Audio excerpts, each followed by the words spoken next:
But si Mr. U, let's call him Mr. U or my ninong, best friend siya ng mom ko. Ano ang magkano yung pinakamalaking dineposit mo? From corporation, from personal to other person, or to other corporations? Pwede hindi ko po, But again, it's all privacy. We're giving you a chance to tell us. Sabi mo kasi kanina, meron kang mga iniiwasan. Regarding po sa bank account, wala na po akong bank account pala. Pwede na po siya. Kasi, Yes po. nagkakaroon ka ng apprehension. Don't. Wag. Kasi the trust is with you right now.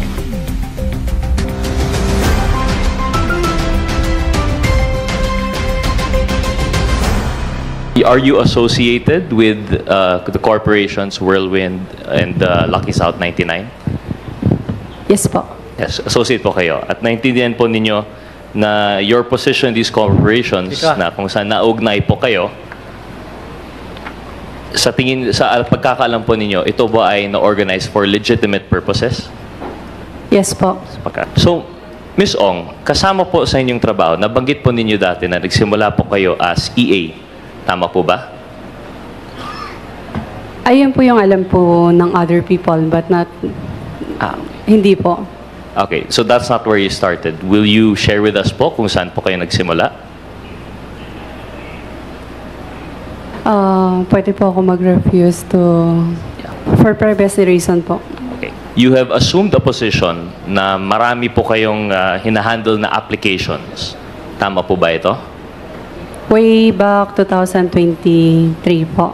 And 2019 lang po. Would you say po it has become part of your work to be dealing with the application of corporations? All po. Sorry? Not all po. Nag-deal rin po kayo sa applications of other corporations, hindi lang po Whirlwind. Tama po ba? Yes po.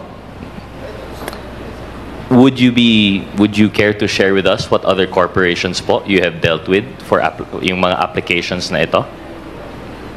Lucky South po. Lucky South 99. Sa PAGCOR is Lucky South only po. Lucky South only. Thank you.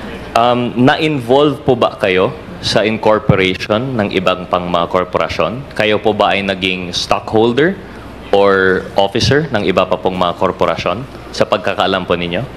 You mean, kasama po ba doon yung Whirlwind po? Aside from Whirlwind, ibang mga korporasyon, Yes po. would you recall kung ano pa po itong mga ibang korporasyon na kayo po ay kasama o officer? Pwede ko na lang isend po sa committee na to after ko i-check po sa record ko. Okay. Familiar po kayo sa Fujian Sheng Amoy Real Estate? Can I double check it po? Do you have records with you po now or do you get Yung back phone to us ko po kasi right now, nasa MBI po, hindi pa po binabalik sa akin. So, I cannot check. And once na binalik po ng MBI yung phone ko. Okay, thank you. Ms. Paterna, naalala po ba ninyo being an incorporator of a certain Fujian Sheng Amoy Corporation? Hindi po. Si Ms. Mascareñas? Familiar po ba yung Fujian Sheng Amoy na corporation? No po. Not No, with Your the Honor. papers. No. Kilala niyo po ba si Ms. Paterna? Yes po. Can you elaborate po kung paano niyo po kilala siya? Paano mo po siya kilala? Naging staff po siya ng corporation po. Ng company. Can we know which specific company po yun? Sige. Sa knowledge ko po, naging empleyado po siya. Yes po. But which company, can I double check it po? Sige po. Would you recall na lang po which office yun na naging staff po siya? Which office yung nakasama niyo po siya? Yung physical location? Ito po ba yung PORAC? Yes po. Apo. So, just to be clear po, Ms. Ong, yung PORAC po is the same area of operation ng Lucky South 99. Pero hindi pa po klaro kung anong korporasyon kasama po Yes si Ms. po. Paterna. I'm gonna make sure lang po kasi Make under sure. oath po ako. Of that, kilala niyo rin po si Ms. Mascareñas? Na totally kilala, pero nakikita po. Nakikita. Yes po. May we know po kung paano niyo po kilala si Ms. Mascareñas? Nakikita po sa company noon sa company ng ninong ko po. Company ng ninong? Yes po. Sino po yung ninong niyo po? Si Mr. Duaren U po. Kung anong company po yun with si Ms. Mascareñas? Again, pasensya na po. Can I double check it po? Kasi I cannot recall anymore po. Of course po. Thank you.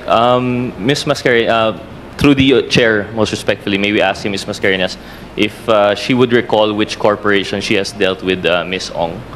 Dragonwell System po.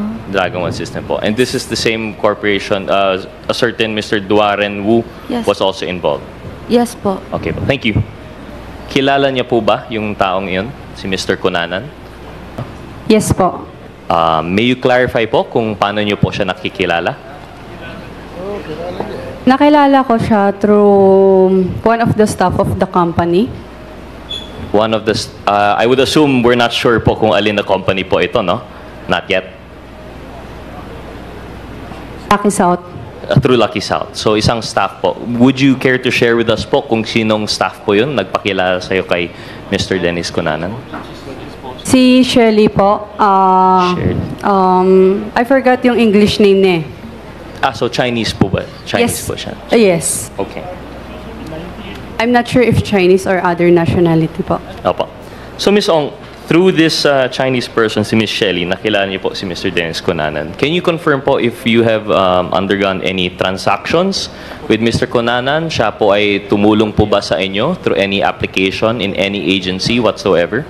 Pwede ko i-recall ulit. I'm Okay, sorry of po, course. pasensya na po. Of course, that's understandable. Thank you. Maraming salamat po. Mr. Chair, may I ask si Ms. Ong kung kilala niya po si Mr. De La Serna? Mr. Chair, apologies, may we ask Mr. De La Serna to stand Yes up? po. Okay, not necessary. Kilala po. Paano po ninyo kilala si Mr. De La Serna, Mr. Chair? Attorney Harry Roque po. Through Attorney Harry Roque. Yes po, sa isang dinner na meron po akong meeting with Attorney Harry Roque that time. Tapos po, tinanong lang naman po ako kung pwede mag-drain yung dati niyang tao po. So, syempre, wala naman pong so I said yes po. Thank you. At Ms. Ong, Mr. Chair, yung dinner na po yan, at least between you and Mr. Roque, business concern po yun. Regarding po sa case po, sa company po namin.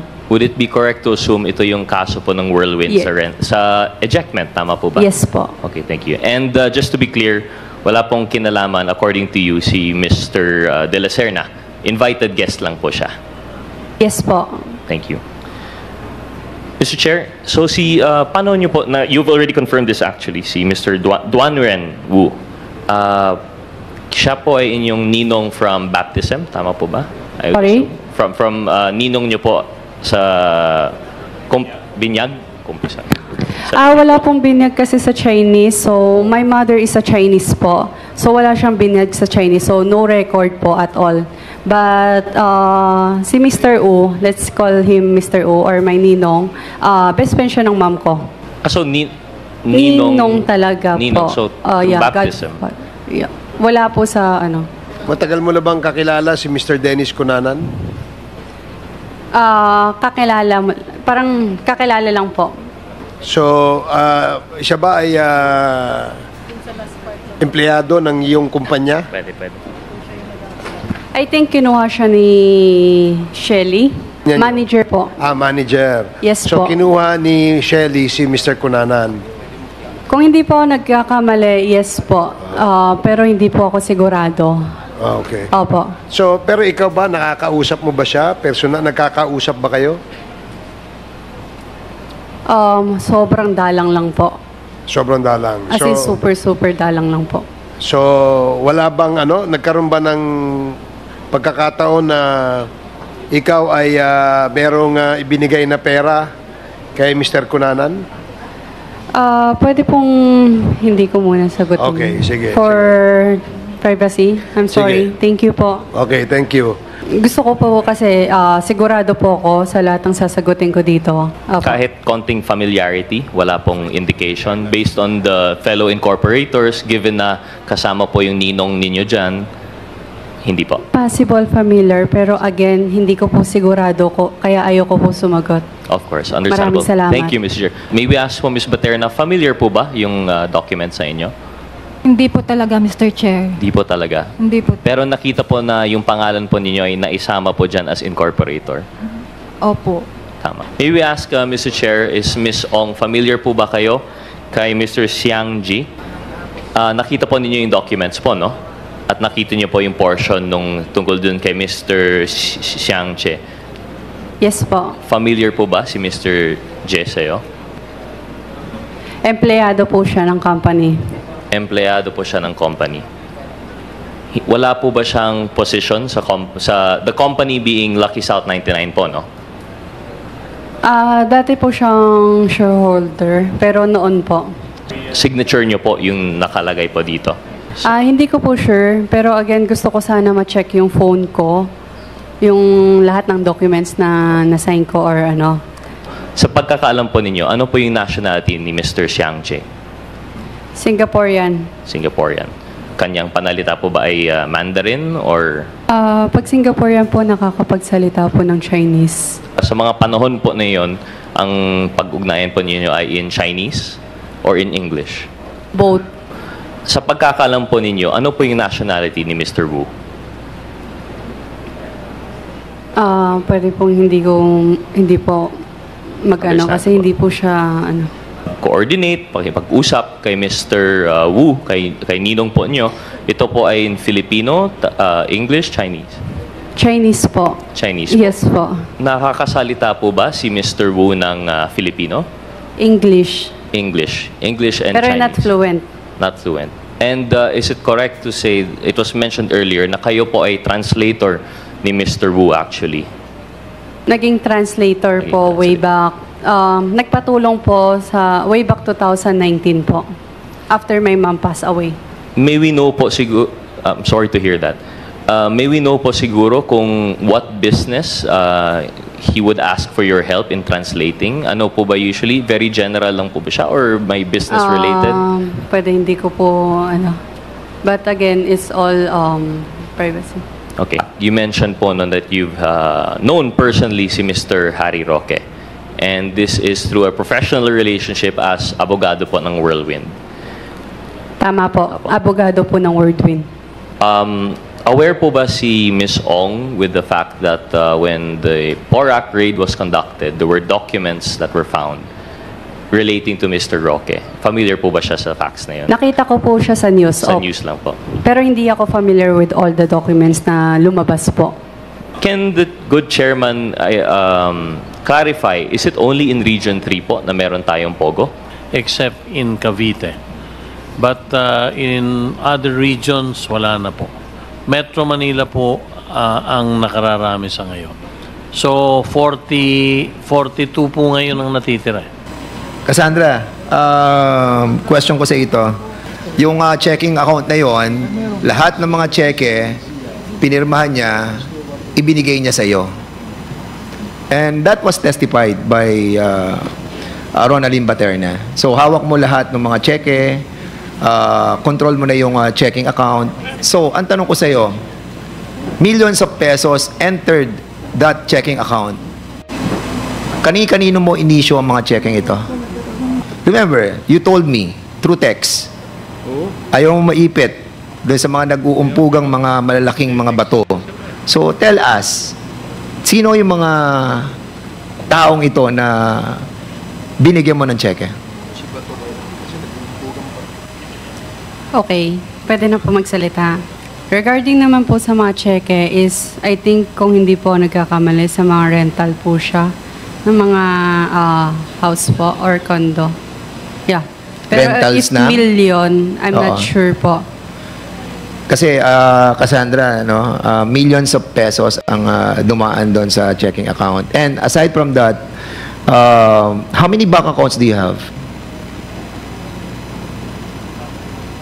Be truthful, Cassie. We'll double check it po. 10? You have 10 accounts? More than 10? Parang wala siya sa 10. Mga I'm not sure po eh. 8? 7, 6, I'm really sorry 5, po. 4. Hindi ko pa talaga Okay. sure. Wait. Kasi we will be able to find out because the waiver was signed. Ronaldin, were you able to sign the waiver? Na-sign ko na po. So, kung nasign na niya yung waiver, so makikita na natin ang lahat ng laman nun.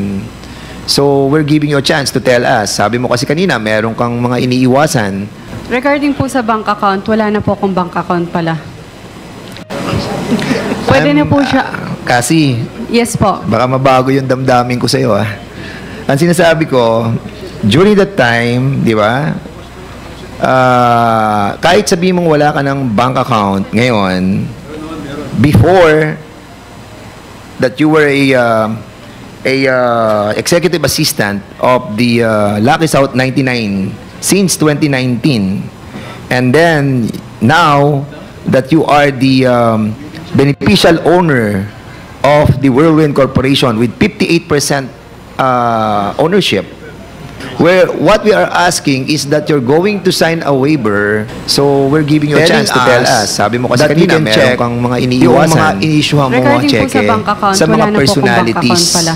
that involved in that Pwede na po in siya. that Porac Kasi, Yes po. and now, nagkakaroon ka ng apprehension. Don't.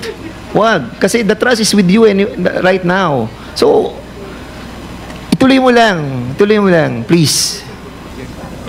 Who's supposed to answer the question, Mr. Chair? Okay, please, we'd like to ask Attorney Topacio to refrain from feeding the answers to Ms. Cassie Ong. And Miss Cassandra Ong, ngayon wala ka ng account, di ba? Previously, in siguro past 6 months, 1 year, 2 years, ano ang ginagamit mong account name? Your name, the corporation, how many? Meron pong name ko. Meron pong kung corporation. Okay. Meron din po yung kay Ronaldin. Okay. Baterna. Tatlo, okay. I think yun lang po. Tatlo. So, Opo. number 1, your personal account. Yes po. Number 2, the corporation, the corporate account. Yes. What is the name of your corporate account? Wordwin. Wordwin po. Worldwin. Number 3, kay Baterna. Yes. Can I explain kung bakit kay Baterna po? Please. Kasi I think yung mga checking niya is sa rental lang po. Kasi sometimes wala po ako sa Pilipinas. So para mas maging siya yung pinapaano ko ng mga check. Pero makikita niyo rin po naman yan dahil nag-sign naman po siya ng waiver. Ano ang magkano yung pinakamalaking dineposit mo? From corporation, from personal to other person, or to other corporations? We'll double check it po. I'm not sure about that po. Sa iyong pag-iisip, siyempre kung mag-issue ka ng cheque, magde-deposit ka ng pera, ballpark figure, para at least meron lang kaming idea. Much better na lang po i-check ko muna, Mr. Chair.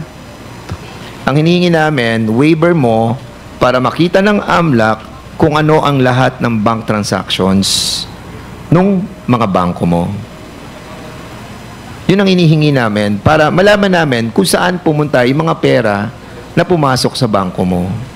Naintindihan mo yun, Cassie? Yes po, Mr. So, Chair. are you willing to sign a waiver for that matter? Mag-consult muna ako sa lawyer ko, then balikan ko na lang po ang committee if... Your waiver is so important to us, to all your bank accounts. So we can see the transaction, where the money goes, and where the money comes. It's hard to believe that a while ago, you were thinking so deep, thinking about your bank accounts. It turned out na meron ka lang dalawa. Tama? Isa lang ang bangko mo, China Bank. May savings ka and meron kang checking account. Am I right? So isang bangko mo lang, China Bank lang. Yes po. China Bank. And pero hindi I ko was sure. asking you a while ago, I'm asking you, how many bank accounts do you have? Hindi mo siya masagot, di ba? Hindi, I mean, I'm trying to lay down my predicate. Parang it's hard for you to answer that you have more than one bank accounts. Alam mo, kasi napapaniwala mo na kami dito, sana nagsasabi ka na totoo that your accounts is more than one. Can I explain po? Yes. Kasi tinanong na po ako kanina kung ilan yung total bank sa account ko. Tama po ba? Yes. So, hindi ko sure kung ilan po yung total. Lahat So ngayon, ng bank account so ko. ngayon isa lang talaga? Isa lang po yung bangko, pero I'm not sure kung ilan po yung... Okay. So, isa lang ang Account. bangko mo, but you have many accounts in that bank. Opo. So, China Bank lang yon, tapos iba't ibang account number. Tama? Yes. It's all under your name? Like what I said po, meron pong under my name, meron din po sa corporation po. So, more or less, how many accounts? Yun lahat ng yun. Let's say mga 2 or 3, pero I'm not sure. Okay. Kasi, excuse me, kay Mr. Chairman, sabi mo, iba pa yung kay Rowelyn Baterna account. Ginagamit mo rin ba yung account ni Miss Baterna? Ginagamit lang po siya sa rental ng condominium, ganun po, and sa space po. Pero other than that, you can check it naman po. Kasi po, para maging tag po dito, mabilis yung transaction. Siya po yung checking account niya po yung pinang-i-issue namin. Ilang beses ka na nag-wire from the Philippines to abroad? Ilang beses ka na nag-wire from your account to abroad? Never po. Thank you, Mr. Chairman. Sige, I'll leave you with that, kasi Chairman Al Tenco, sa iyo, kasama si Harry Roque, at doon na pag-usapan yung Lucky South 99. Tama, Chairman? Yes, Chairman. And as a matter of fact, si Cassie kasama rin doon. Kasama, And that dumating din po siya. Isang beses po, Yes. pero I'm not sure sa date. Yeah. And as a matter of fact, sabi ni Altenco, merong binayaran na tungkol sa Lucky South 99 Corporation. Meron po. So, you paid nung sa Lucky South 99. Same that day na nag-visit Yes. kami kay Chairman Antek. At yun yung naging topic nyo na babayaran yung mga problema ng Lucky South 99. Yes po. Yes, so... did you talk about the Whirlwind Corporation? No. No. So in other words, Mr. Chairman, Mr. Harry Roque is lying. Because during the investigation that we conducted 2 weeks ago, he said that Altenco, Cassie, and Attorney Harry Roque were talking about the Whirlwind Corporation. But you are telling us right now, Chairman Al, that walang Whirlwind Corporation na pinag-usapan doon. It's all about Lucky South 99. Yes. Am I correct? It was all about Lucky South 99. And as a matter of fact, Cassie, since ikaw yung authorized representative ng Lucky South 99, Attorney Harry Roque was included in the structural organization of that company. Am I correct? He is the legal of Lucky South 99. Ayun po yung nagkamali po yung mga staff regarding dyan po. Kasi po, they expect, akala po nila na si Attorney Harry Roque po yung legal. Okay, so hindi siya yung legal mo na nakalagay doon? Hindi po. Ikaw ba nag-submit ng mga application form sa PAGCOR? Hindi po. Sino nag-submit? Pwede pa check sa record. Or...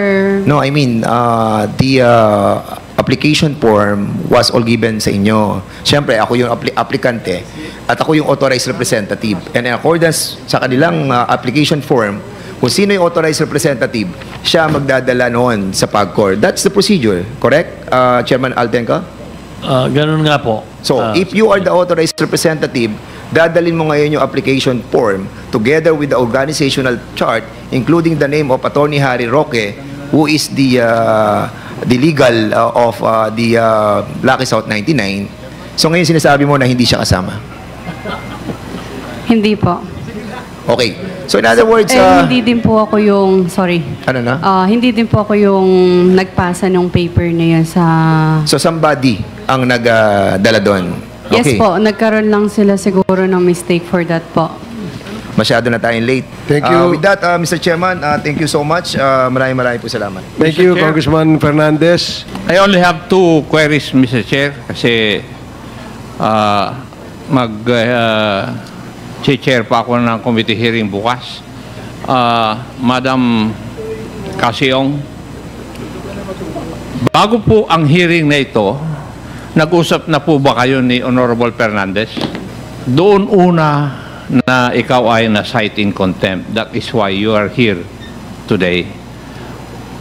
Magmula nung hearing na yon, nag-usap na ba kayo ni Honorable Fernandez?